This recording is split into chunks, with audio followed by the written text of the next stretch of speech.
Guys, update Paolo Avellino and Kim Cho. Ito pala yung sinasabi nila na hindi pa natapos ang movie, nagsimula na kaagad mag-meeting at nagkakaroon kaagad ng project ang dalawa.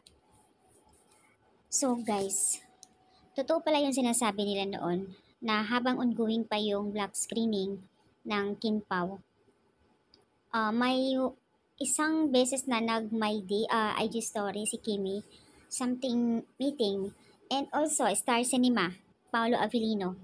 Nag-story sila about doon sa meeting. Yun pala yun, yung pinag-uusapan nila na rom-com new series nila. So, pang-apat na project together. Grabe ah.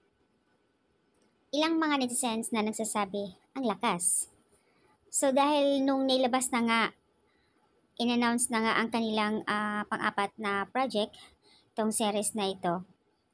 I think ibang fandom nga dito sa EXA na ganito nga, anak, ikaw ba naman, anak ng Star Magic at malakas sa Star Cinema? Sinong hindi mabibigyan ng project?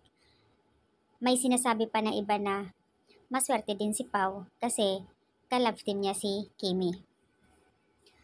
Kaya pala, isa din ito sa dahilan kung bakit nagpabonggasyos ang Star Magic na wini-welcome si Paolo Avellino.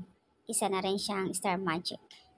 Grabe. Ang fandom naman ay hindi na nagbubuhat ng sariling bangko, but we are rich fandom, mayaman sa talino, talent, abilidad, wisdom, humor.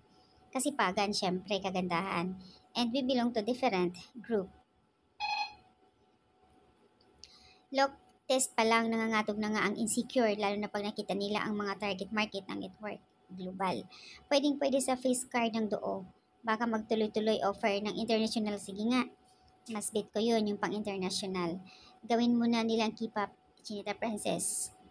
And sa ngayon, masaya kami dahil sa kanilang pang-apat na teleserye together. Congratulations, Pao and Kim Jo.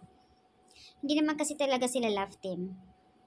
Pao is the right and the saying that they are tandem. And I do believe that together na pinag-iisipan at inaaral nilang mabuti before they make a decision.